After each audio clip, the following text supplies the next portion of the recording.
Welcome back to a new video. My name's Aiden, and today we're going to go through something different. We're actually not doing a Travis Scott remake, believe it or not. Today we're doing a sort of Q&A split with giving you some of my own advice on doing remakes and just music in general. If you read the title, it is true. I've remade over 100 songs at this point. They're not all on YouTube. Some of them I unlisted, some of them I didn't even upload. I also hope that we can learn a bit more about each other today, so I'll be answering some questions, music, and some not music related. So let's get into it. First question's from Sydney Ovwigo. How do you start whenever you want to remake a song? I do want to do a full video on this at some point, but my first step is to do as much research as possible. So I would watch all other remakes, check whosampled.com, see if there are any samples there. Then I would look at who produced the song and watch their Genius deconstructions if they have any of those on YouTube. Next question, did you go to music school/uni? I did do music and music extension in high school. To be honest, that didn't really help too much. I think I've learned more from just watching YouTube videos, from remaking songs, from making my own songs, and from collaborating with other artists and producers. First piece of advice goes out to those of you that want to do remakes yourself. You will almost always make mistakes. I'm looking at a list of the last 15 songs I've remade, and not one of them I don't wish I could have gone back and said, hey, you should really know this, it's really important for the remake. Favorite 3 effects? I probably use RC20 Retro Color the most, just because it's so convenient and there's so many things you can do with it. The thing is, I used to go crazy with the effects, and honestly, the less effects that you can use, the better. Thinking back to my remake of The Scots or Sicko Mode, I wish I used less effects to create the same sound, because if you have to add a crazy amount of effects, you're probably using the wrong sound to begin with. I got a lot of questions asking for how I got started with music and how long I've been making music for. So it's been about 7 years. I remember when I got started, I was in middle school, and at the time I didn't have a job, so I just started doing it. And I think I've got a pretty obsessive personality, so I just sort of got obsessed with it, and I'm also pretty introverted, so that worked great for just staying in my room and working all the time. I'm gonna be honest with you, I'm kind of retarded. Next question is by Mortal on the Beat. He says, by the way, how long it takes for you to deconstruct the best?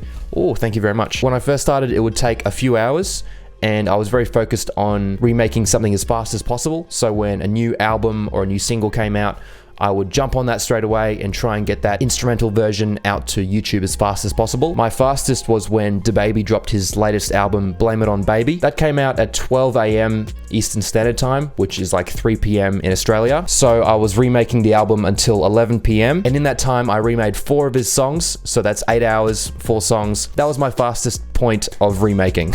Not so long after that, when The Scots by Travis Scott and Kid Cudi came out, I spent about 5 days to a week on that remake, and that remake really opened my eyes to focusing on quality over quantity. So after The Scots came out, I just became obsessed with remaking songs as accurately as possible. I often spend up to a week on a single song. It does vary, obviously, but that's like the longest I would go. Next question is from Prada Jules. What I want to know is, how in the hell did you figure out that reverse pad? That's a really good question. That's from my Travis Scott Can't Say remake. Let me pull that up for you real quick. He's talking about this little reverse pad sound. To remake a reverse melody, chop out this sample from the song and go make unique as sample.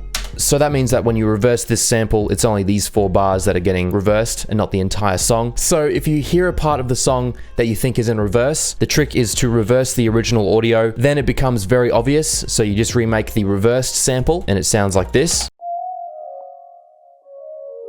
Then just place the pattern in the playlist and go render and replace. Then afterwards, you can just reverse this audio and you have a reversed sample. Picking up on reverse melodies isn't super obvious at first, but after a while, it gets a little bit easier. Next question is from A Traff. What was the first beat you ever made, and when did you start making beats? That's an interesting question, actually. I used to go under the alias of Achilles Beats, which is my old like DJ name, and the first beat I ever made was this beat called Fur Elise, and the melody of this song was based off Beethoven's Fur Elise. I'll play you the song real quick.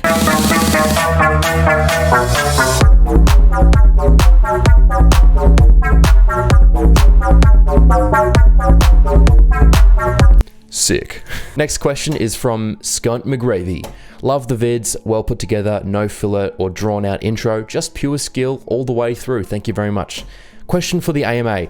How do you find all your identical samples? Do musicians release a list of the samples they used? Musicians definitely don't release the list of samples they used, so unless they dropped a sample pack, you basically have to find the samples by yourself. With finding the identical kick, it can be brutal. I remember for my last remake of Travis Scott's Franchise, it took me hours to find it. But that's not always the case. It does get easier. You will recognize kicks that you've seen in the past. I got a couple questions like this. What hair products do you use? In past videos, I used way too much hair products, so it doesn't have anything in it right now, but I do straighten it for my videos just because I feel like it looks more professional. In terms of products, hair serum for like softening your hair, then like a heat protectant when I straighten it so it doesn't like burn the hair, and then like moisturizer sometimes because it gets pretty dry.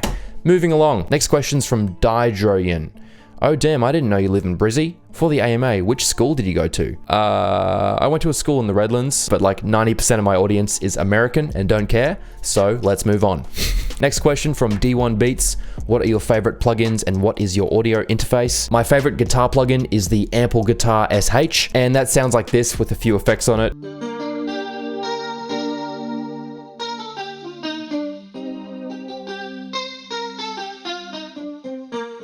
Then my favorite piano is the Spectrasonics Keyscape LA Custom C7 Mellow Piano, which sounds like this.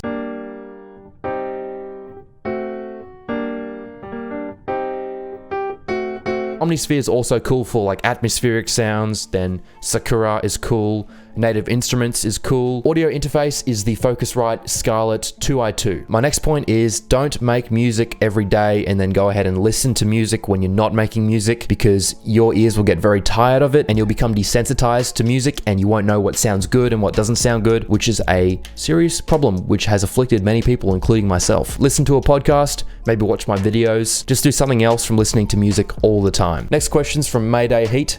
Has remaking beats made you a better producer? If it has, then what improvements have you seen in your own production skills? Do I think that remaking beats has made me a better producer?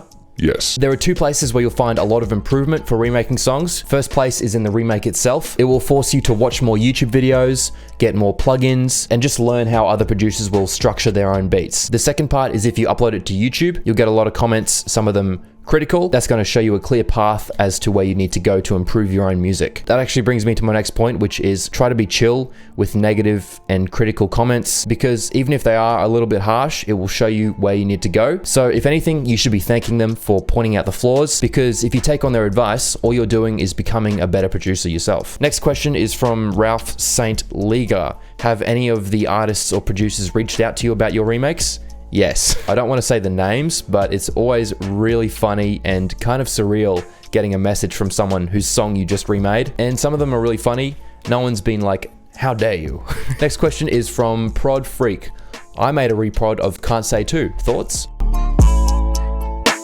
Okay, first off, try not to use the original sample in your own remakes. It kind of seems a bit unprofessional, just being honest. Also, Prod by Freak, work on your mixing. The snare was really loud. Next question is from Esteban.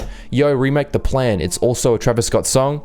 I definitely plan to, but the next Travis Scott beat you will probably see remade is Butterfly Effect. Next question is from Carlos. Yo, Aiden, what are your PC specs? I'm not really super into computers, but this is a custom PC. I know it's got 32 gigs of RAM and a 2 terabyte SSD. Then I slapped on an Ethernet cable for some high-speed internet, and that's all I know. Next comment is from Oliver. The 808 melody is exactly the same as The Boys Are Back in Town by Young Gravy. That was a comment on the remake of Franchise, and that's the sad reality about really simple melodies. So the 808 melody in Franchise, that's really simple, so I wouldn't be surprised if that is in hundreds of songs. Another really popular one is... I've used that one a few times. Then you got songs like Highest in the Room.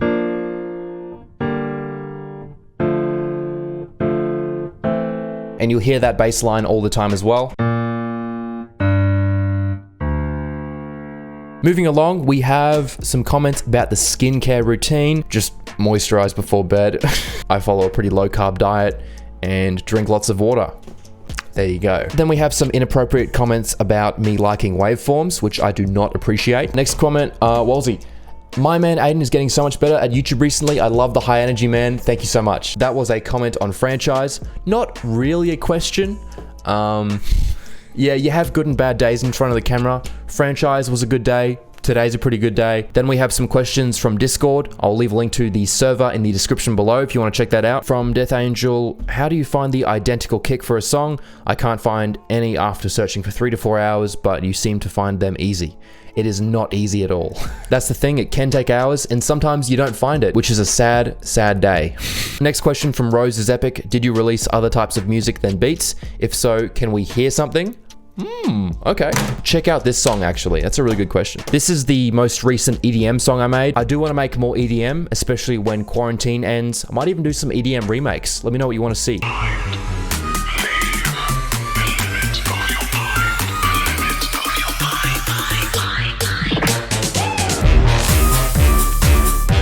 Next question, who are your favorite 3 artists? Travis Scott.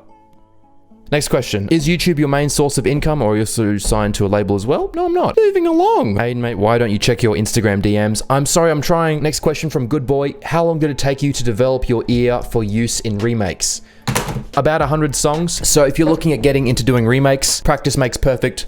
Quality over quantity, and also tune your 808s, which I forgot to do in Antidote. Thanks so much for watching. I really enjoyed doing this video. Let me know if you want to see more of them in the comments below. If you like the background music, you can check their channel in the link in the description. And if you want to get your own music on this channel, hit me up on Instagram at Aiden Kenway, and I will use your music in these videos. Thanks so much for watching. Please like and subscribe if you enjoyed the video, and I will see you guys next time. Oi.